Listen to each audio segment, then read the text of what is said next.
So it's my pleasure today to introduce our plenary speaker, Gianluca Cerullo. Jan completed his master's at the University of Sheffield, where he looked at species recovery within logged forests. He then moved on to complete his PhD here with Andrew Barnford and David sat over there, looking at how to navigate wood production trade-offs. He then completed a postdoc at the University of Oregon, looking at the same thing, but within temperate forests. Then we now have him back here at Cambridge, where he's completing another postdoc, looking at global wood production and trade-off impact. So I'm very excited to watch the talk today, Jan, and the floor's yours. Brilliant, thanks for that, Kane. How's everyone doing? I feel like people are getting a bit tired. I have a water pistol like be shooting at you. But yeah, I'm really excited to be here and to talk to you a little bit about something that keeps coming up, right? How do we navigate these trade-offs between wood production and other things that we care about? So this is a nice map to start off with. It's one way of mapping industrial forestry across the world.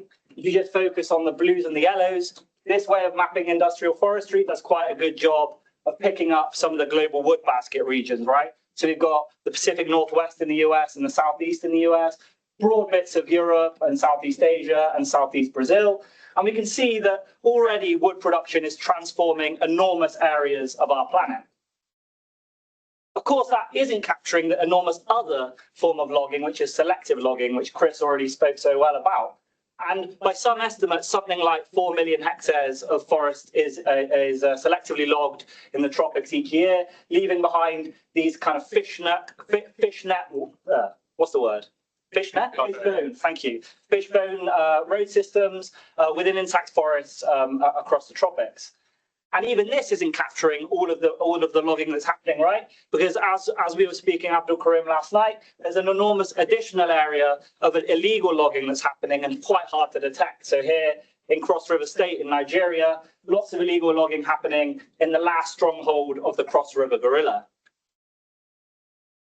And so with all of this area that's being exposed to wood harvests, it's worth asking, what do we actually want from the landscapes where we're producing wood? And we've all got different ideas about this, and we've been speaking a lot about this today, right? Some people really care about how we can produce wood for building amazing buildings. This building up here was where I used to work in Oregon, made of engineered wood, this beautiful, almost skyscraper, right, made of wood.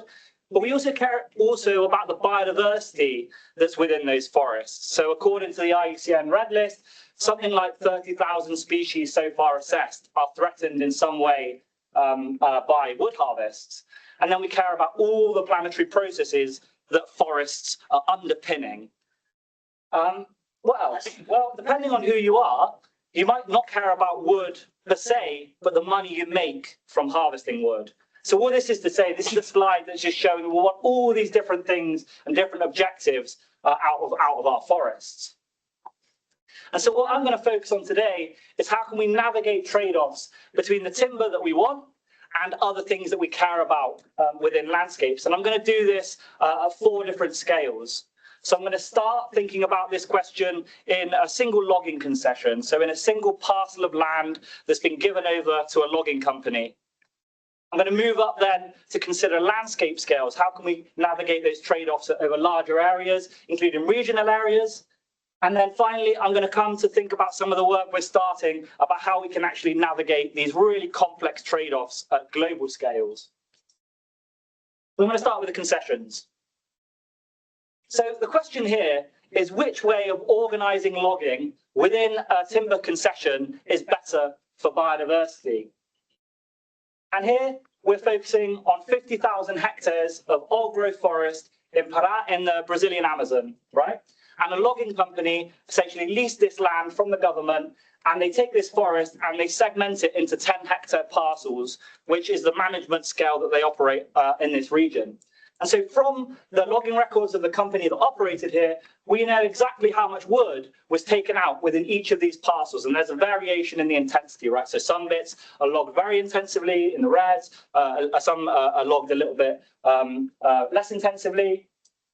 And we know that across the entire logging concession, something like 133,000 trees were cut down. So that equates to something like 27 trees cut down within each parcel on average.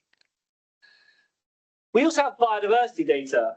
Specifically, and for those of you that know me, I'm a dung beetle obsessive, but we have information on dung beetles. And specifically, we have information on how 53 dung beetles respond across a harvesting gradient. I should say these data were collected by Filippo Frasa and Hannah Griffiths at the University of Bristol. And what's really beautiful about this data is it's collected along this harvest gradient, going from areas that have been left completely unlogged in the green, all the way to areas that, or parcels, I should say, that have been logged, even going up to legal logging limits in the Brazilian Amazon.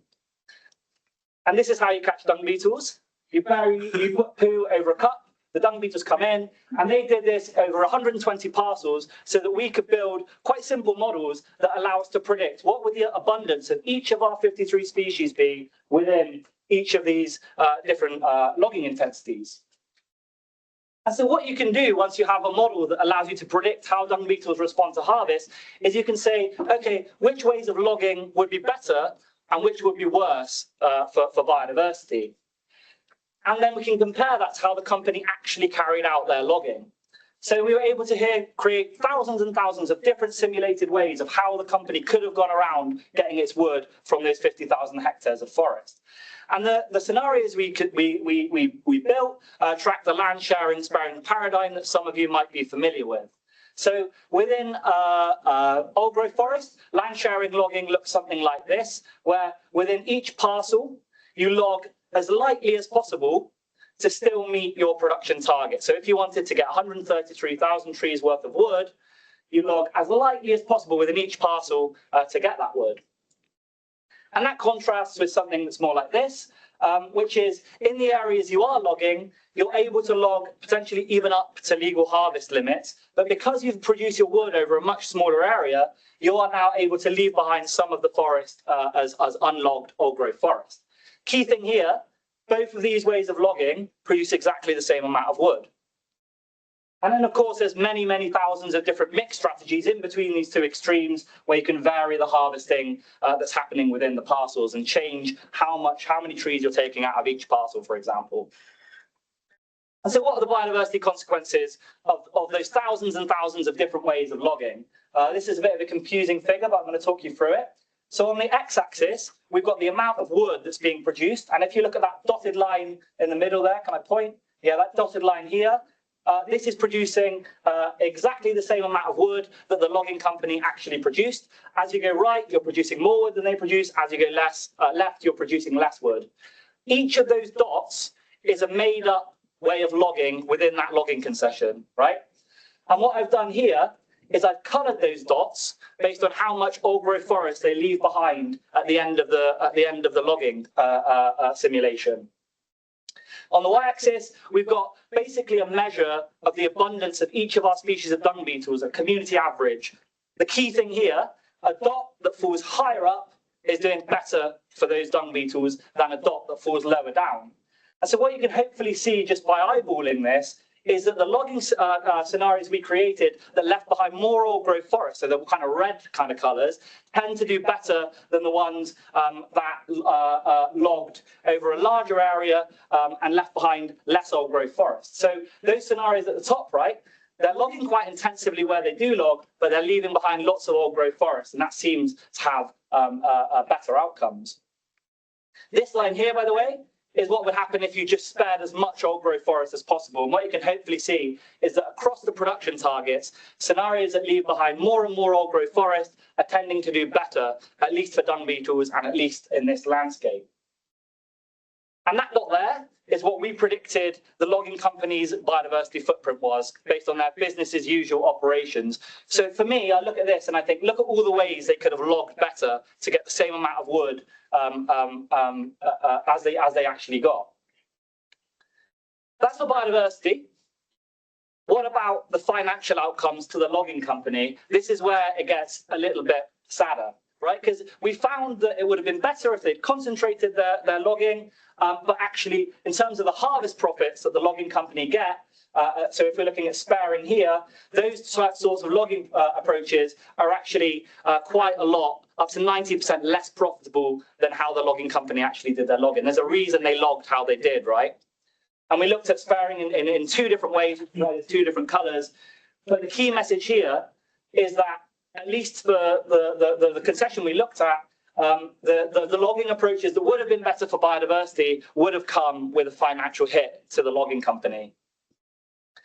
I can talk about why that's the case if anyone's interested, but the key thing here is that business as usual logging is much more similar to sharing than it is to sparing. So to briefly summarize here, what we found is that logging concessions that leave behind as much old growth forest as possible and more than is currently being left behind tended to have better biodiversity outcomes. But we also found that this potentially intensive logging, which was better for dung beetles because it spared more old growth forest, it actually has lower profitability for the loggers. So we need to find ways where we can navigate these sorts of trade-offs if we are going to insist on harvesting within old growth forest. That's another question. One way we might improve the outcomes of logging is, just like Stuart mentioned earlier, what if we carried out these kind of liana cutting, these vine cutting activities? So when you log a forest, you open up the canopy, the light comes in, and you often get a proliferation in the vines that can potentially stifle the recovery of your forest after the harvesting is finished. And so here, we're in Malaysian Borneo, where I carried out most of my field work. And it's quite common there to go and carry out these interventions to accelerate the recovery of logged forest. And the two key interventions that are carried out is vine cutting. So you go in, you machete some of the vines that potentially strangle the recovery of the forest, and enrichment planting, where you plant native seedlings in the understory, which you can kind of see here. And there's quite good evidence, at least in this bit of Sabah in Malaysian Borneo, that vine cutting and potentially enrichment planting come with some carbon benefits relative to leaving the forest to regenerate naturally, right? So this is some work by Chris Phillipson, and you can see if you carry out these active restoration approaches, the vine cutting or the planting, you can actually double the rate of annual recovery, or 50% increase rather, in the annual recovery of carbon within your landscape. And we have some work coming out next week, I think, showing why this happens, the mechanism for why carbon is potentially increasing within these actively restored areas. So this is led by Toby Jackson at the University of Bristol.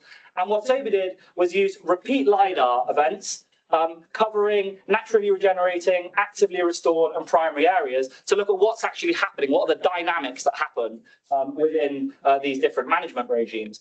And if you look down here, this is the comparison if you do this vine cutting versus if you have natural regeneration. What you can hopefully see is there's far more of those red blotches in here, right? And those red blotches represent declines or mortality events for big trees. So it seems like these kind of vine cutting activities are potentially reducing the mortality of big trees within the landscape. And so it seems that maybe this could help us navigate these trade-offs with logging. Maybe we can carry out these restoration interventions to accelerate the recovery of forest. But what about the consequences for biodiversity? So for this, we used data on, I think it's 180 species of bird, and we looked and compared the individual species occupancies for each of these birds within the naturally regenerating forest, where no vine cutting is happening, versus the places where we've carried out active restoration. And what I've done here is I've split out birds based on their IUCN red list categories. I've coloured, so each dot there is a species, and I've coloured the species to show how sure we are of the patterns that we're showing. But basically what you've got here is this dotted line, right? Anything falling below that dotted line is doing better if you leave the forest to regenerate naturally versus if you carry out these active restoration approaches. And what you can hopefully see is it seems like quite a lot of species would prefer you to leave the forest regenerating naturally instead of carrying out these vine cutting activities. And if we look at which of the species that are being affected, it seems to be mostly the arboreal or the canopy associated guilds that are not liking this vine cutting through time. So species as well, like these big frugivorous hornbills, helmeted hornbill, it would prefer you to leave the forest to regenerate naturally rather than doing those vine cutting activities. And if we look at what's happening through time, if we look at what's happening through time with time since logging, we can see that within a naturally regenerating forest, so each line here is a species, the dot is its occupancy in a primary forest or an undisturbed forest, and then we look and see, okay, what's happening to this species in the up to 50 years after logging, and we can see that if you leave the forest to regenerate naturally, you have this steady recovery in occupancy for many species. Even some species returning to their primary forest levels. But if we look at what's happening within these vine cut forests, what we see is potentially persistent declines in the occupancy of these species. And so to briefly summarize these results, yes, these kind of vine cutting activities are clearly having some benefit when we think about carbon, but they might also come with some small cost or some cost to especially canopy-associated birds. And so, just like before, there's these trade-offs that we need to consider, and it's really important that we do consider that. That being said, right, there's some declines, but occupancy is not going to zero, right? Birds are still there, and so if we can get money into forests by selling carbon credits and stopping deforestation, there could still be benefits overall. That's another question. So at this point, I've considered just getting wood from a rainforest, right? But at landscape scales, there are all different ways we can get wood that don't involve us having to harvest within natural forest. What if we instead also considered the prospect of getting our wood from timber plantations?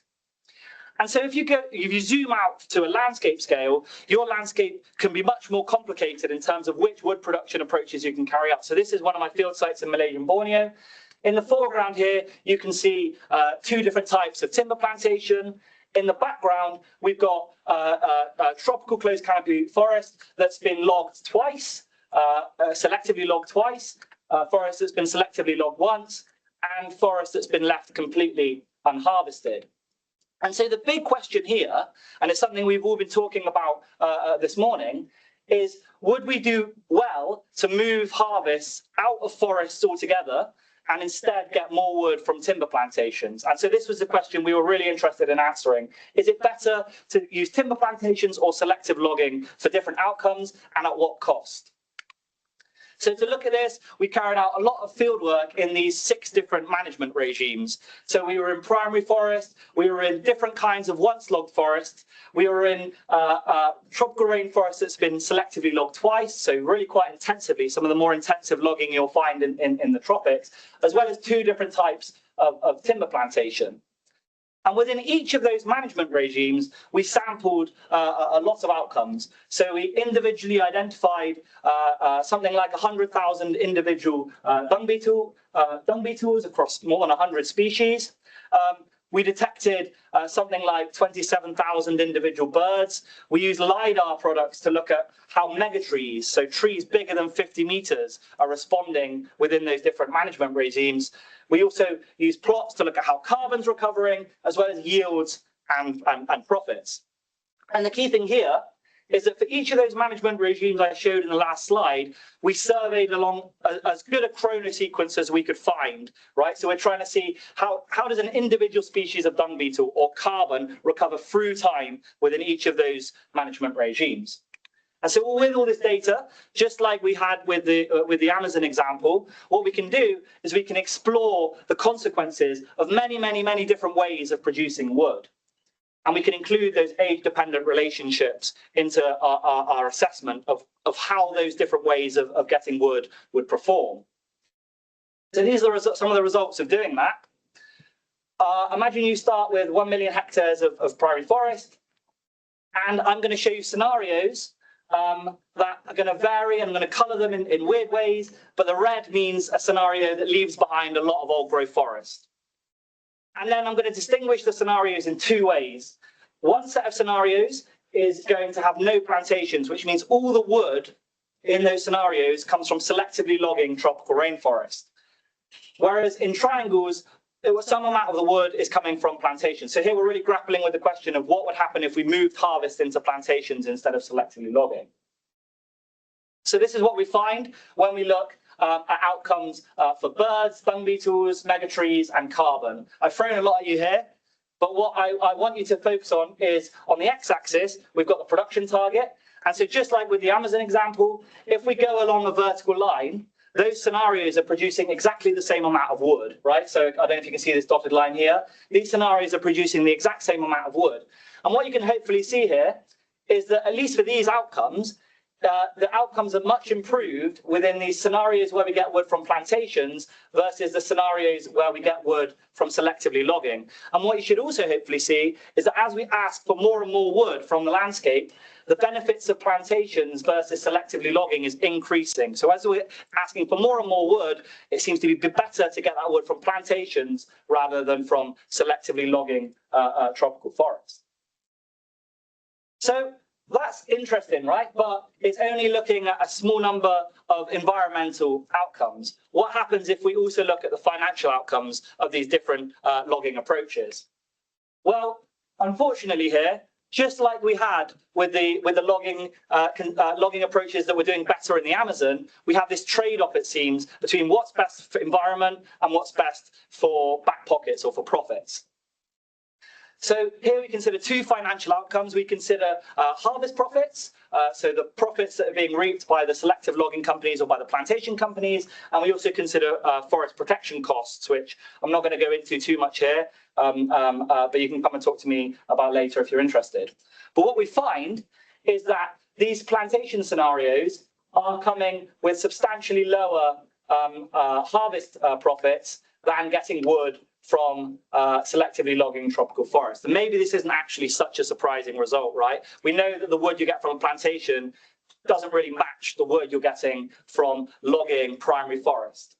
But what this is showing to me again is these trade-offs and how we need to intervene if we want to get the environmental outcomes we desperately want from wood production landscapes.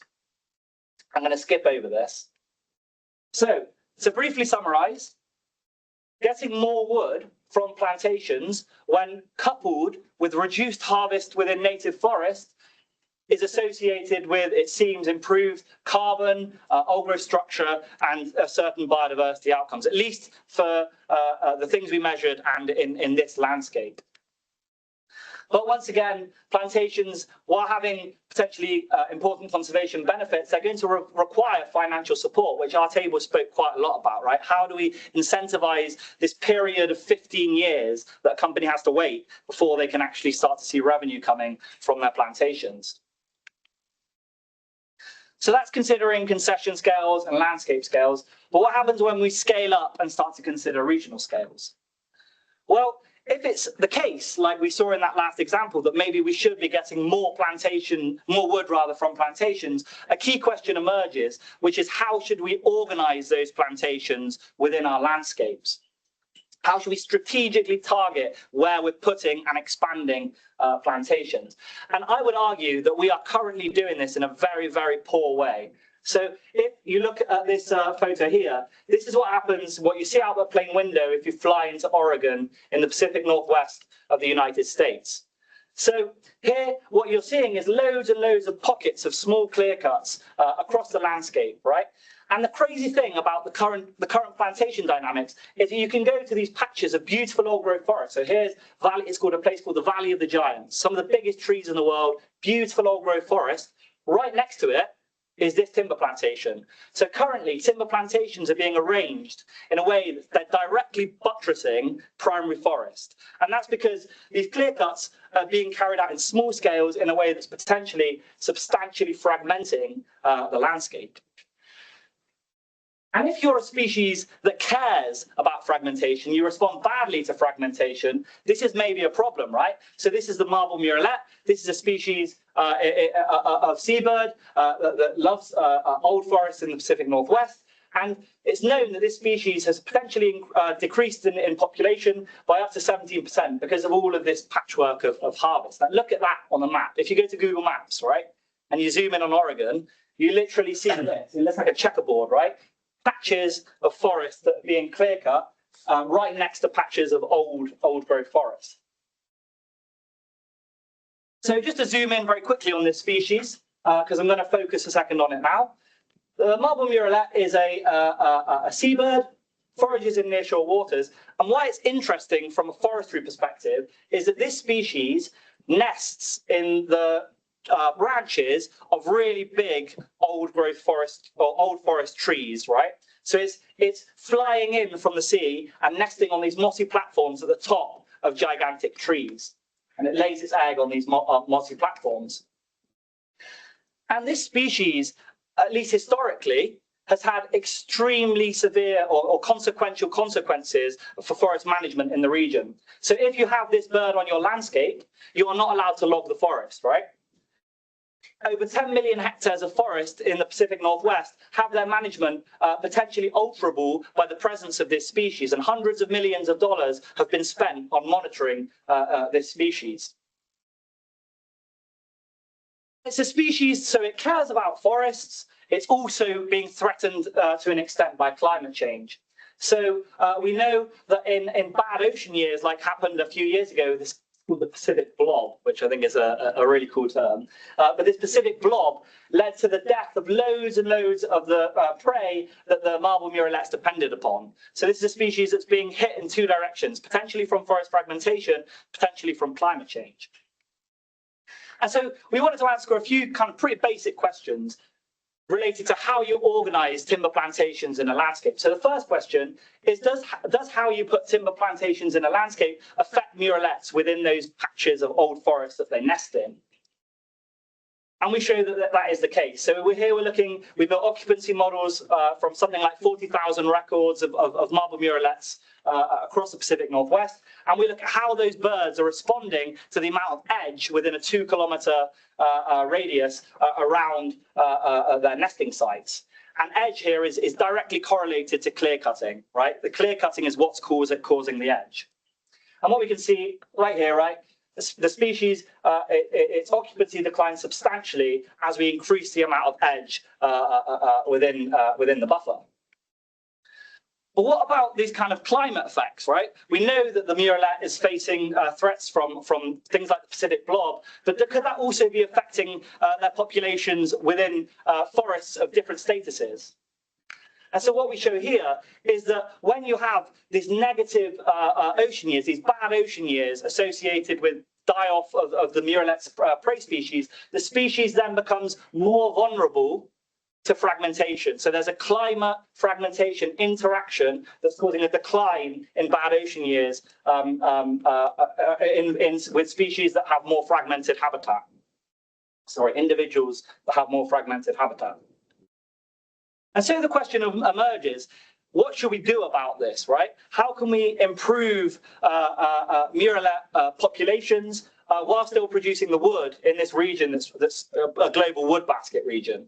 Well, what we could do is think a bit more carefully about how we organize timber plantations in the landscape, and kind of to show the extremes, right? We can imagine circumstances here on the left where maybe we concentrate all the plantations in a bit more spatially so that the remaining forest is much less fragmented versus scenarios like that photo from out of the plane, right? Where we have lots and lots of clear cuts fragmenting very broad swathes of land. And so using our models, we predicted the murrelet outcomes of these different kind of made up scenarios. And what we show is kind of what you'd expect from those curves, right? The species would much prefer it if you harvested or you organized your plantations in a way that's much more concentrated. So you don't have so many of these small clear cuts fragmenting the species habitat. And so moving away from the hypothetical to the what do we actually do about it in the real world, right? What does all this mean for the marble murrelet's conservation today and into the future? Well, what we're doing here is for millions and millions of points across the Pacific Northwest, we made predictions of how murrelet occupancy is changing, or what its occupancy is like in current habitat configuration. So based on the current configuration of land in the Pacific Northwest, how are the murrelets doing? And this is what this is looking at. And what we can see is that across these different land holdings, so across private conservation lands, federal lands, and state lands, it seems to be the case that the current configuration of lands is rendering the murrelets more vulnerable to the effects of climate change, right? They have lower occupancy in bad ocean years than we would predict for them to have in good ocean years in more fragmented habitat, or in this kind of fragmented current habitat. What we can also do is ask what would happen if we thought a little bit more carefully about how we arrange plantations in the landscape. And so here what we're doing is all we're doing is changing how plantations are configured within the landscape. We're not changing the amount of plantation at all. And what we're showing is, firstly, what you should see is as you reduce the amount of clear cuts in the proximity to the birds, what you can see is this uplift in occupancy. But not just an uplift, right? You see a normalization between good and bad ocean years. So it seems that just by reconfiguring how we target plantations in the landscape, we could potentially boost populations even under ocean warming. And so then we can then map the places in the Pacific Northwest where efforts to redesign how plantations are arranged would have the biggest benefit for marble murrelets, and these are those places here in green. And critically, these are places where we're predicting you can have these benefits even during the bad ocean years. So that's considering the regional scale. And I'm hoping that it's showing you that if we are going to use plantations to get more of our wood, then it's not job done. It's not just like, okay, let's use plantations, great. No, what matters is how we arrange those plantations across our landscapes and across regions and even across countries.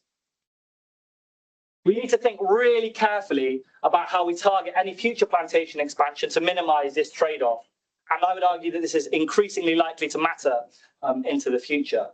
And these trade-offs between where you put plantation expansion and other things we care about is something we should expect to see. So this is some work from a few years ago that shows that plantation expansion in Brazil is happening currently exactly in the areas that will be most valuable to restore to native vegetation to stop extinctions for vertebrate species.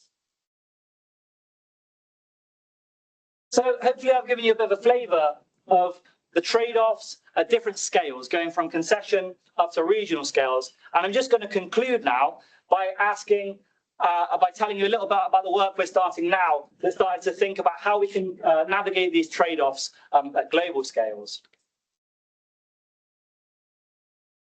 And it's worth saying the global wood system is highly interconnected, right? 10,000 years ago, if you harvested wood, you were using that wood in the landscape that it was harvested, right? That's fundamentally different from the reality of today. Today, wood harvested in one place is being exported to regions all over the world.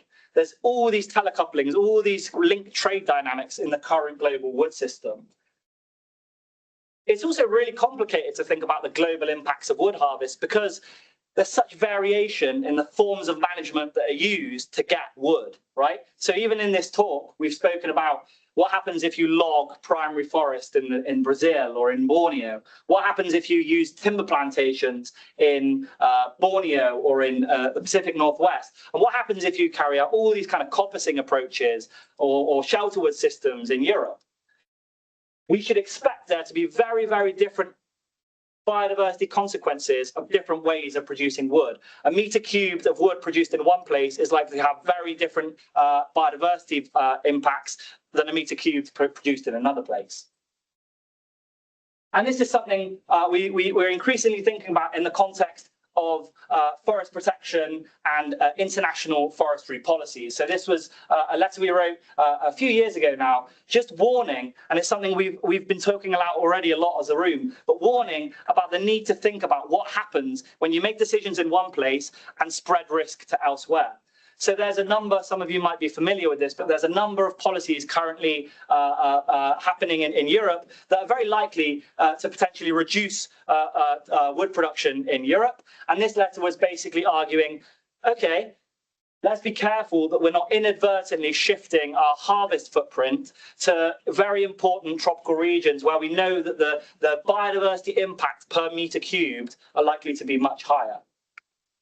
And so really, we want to start to actually properly quantify what the biodiversity impacts are of production in different places, and then connect those biodiversity responses to global timber trade flows. So we can say, okay, the UK imports 80% of its wood. What are the impacts that the UK is having from importing its wood from Cameroon or from the Brazilian Amazon? And so to do this, we've got a project that started last week with Matt Betts at Oregon State University. And here, Matt's developed these kind of species distribution modeling approaches that allow us to consider for many, many species how they respond to degradation. So I don't know if this is going to play, but this, just to get your eye on, this is an area of New Brunswick in Canada. And we're looking here at the change in habitat for the Blackburnian warbler. So this species of bird here on the left, and hopefully it's going to play when I go like this. Second. Okay, so what we can see here is how this species habitat has shrunk through time, so that it's lost over 35 years more than 33% of its habitat. Now, the crazy thing is that over that same period, net forest cover actually increased in this area. So here we're tracking declines in habitat as a form of, as a function of the degradation that's happened across broad scales for this species. And so our project now is developing these species distribution models for birds in different countries, with the goal of then connecting these species distribution models to trade flows to answer the question of what is our imported footprint when we ask for wood from different places, or when we source wood from different places. That's one side of it. The second side that we're interested in is answering the question of, are there generally better and worse forest management approaches across the world that can help us reduce the biodiversity footprint of wood production? And so over the last 2 years, we've been collating these biodiversity abundance data sets across the world, where we have abundances of species within primary forest, and then within two types of so within plantations, primary forest, and within natural forests. And our question here really is it generally better to get wood from a timber plantation instead of getting wood from a logging native forests? And does the answer change depending on where you're asking that question and on the forest management systems you're considering? So just like those scenarios we're able to build for single concessions in the Amazon or in Borneo, we want to ask those questions more broadly across the world and see, do the answers change or do they remain the same? So that's it. I realise I'm a fast speaker, but yeah, got there quite quickly, didn't we? So what do I want you to take away from this talk? Well, I think this is a room full of people that think very deeply and actually apply what they're doing to try and improve the consequences of getting wood. But the things that I think it's always worth keeping at the front of our mind: we cannot get everything we want everywhere and all at once. We should expect there to be trade-offs between the things we care about, right? And just like we've seen in this talk, there can be trade-offs between biodiversity and financial outcomes. There can be trade-offs even between biodiversity and carbon outcomes. But that is not an excuse for paralyzing ourselves and not trying to intervene to improve how we're getting wood. We've seen there are better and there are worse ways of getting wood. And the key thing here is that we're a room full of people that really care about the biodiversity or environmental consequences of harvesting, right? This is why it's a Centre for Global Wood Security. It's not just wood, it's also what happens to everything else we care about. There are solutions, we should help find them, and I think actually environmental scientists and practitioners are needed now more than ever. And crucially, we need these connections between silos to enact better management for the planet we so care about. So with that, I'll say thank you to everyone for listening. Thank you especially to Daniel and Amat for the time we spent together, a long amount of time in the field. And thank you to all my collaborators, lots of them here and lots of them in other places. Thank you very much.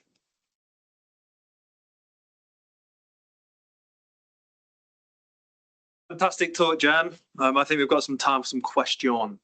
So, one question and one comment. So if we go back to Oregon, where you had that checkerboard, right, and you said that ideally you would be putting one of the areas to be logged in one place, so that you decrease the number of edges for these birds. And I just wondered, how do you go back to square one and start again when everyone is at where they're at the moment? Yeah. Have you thought about that? Yeah, absolutely. So those clear cuts are, the reason they're small is because of a specific policy that says a clear cut cannot be bigger than 50 hectares. So actually, if you change just that policy, that would already allow you to have slightly bigger clear cuts. And if you care about, and it's only actually on the coast that you would need to do this for this species, right? The problem is that people don't like seeing big clear cuts, and people don't like clear cuts generally. But that's how the wood is gotten in Oregon. And that's one approach for how you can actually enact like less fragmentation. Yeah, I just thought if they're all at different ages, yeah, so then somebody would have to start like cut their part a lot earlier than the other one next door to make that a big one. So, just sort of how to get to that clean slate. Yeah, I don't even think it needs to be a clean slate, because in this region, you have very big timber corporations that own very large areas of land. So you're not talking about completely splintered land ownership where you need to persuade each individual land holding. Right. You could have a policy change that even if one company takes a warehouser, for example, operates in this landscape, right? They have millions and millions of hectares of land. They could choose to change how they log. Yeah. Okay, nice. And my comment, just because you said you were a bit of a dung beetle buff. And it's a bit of a myth, actually, that the best way to catch dung beetles is by dung. We've done some tests in the Amazon now, and the best way to catch them is actually by flight intercept traps. So next time you go and do dung beetle surveys, I think you should try that. There's a question of what you mean by the best. You mean you're capturing more? You capture more species. Yeah. Yeah. You capture the best. Could also mean the cost of doing it and how quickly you can get large amounts of data, right? Well, all you need is a little net. Yeah. And but yeah. I mean, basically, we found that the pitfall traps only adds 10%, that 90% of all the dung beetles we found were captured by flight intercept traps. And so it's actually in that way the best method of capturing the variety that you have. I mean, I have friends that actually put the pitfall, like they have the pitfall traps that they put up in the canopy, right? Yeah. And there you're capturing a whole other guilds of dung beetle. So yeah, it's an imperfect sampling approach, like all single approaches, right? Can you? I think you were saying that you could attach biodiversity data to different wood from different places, different times. Could you envisage the ability to enable the consumer to make wood purchasing choices, or a client building a timber building could make choices for sourcing the wood that would lead to better biodiversity outcomes? Do you think that's possible? I mean, it's eventually possible. I think we are still quite far away from being able to do that. I think the first step is try and connect it just to trade data in the first place, which is not done. It's not really been done systematically and in a way that actually considers how individual species are responding to harvests. There is a world in the future where we will be able to do that. I don't think we're quite there yet. Maybe in 5 years' time, at the 7th Global Wood Security. 5 years then, okay. Yeah.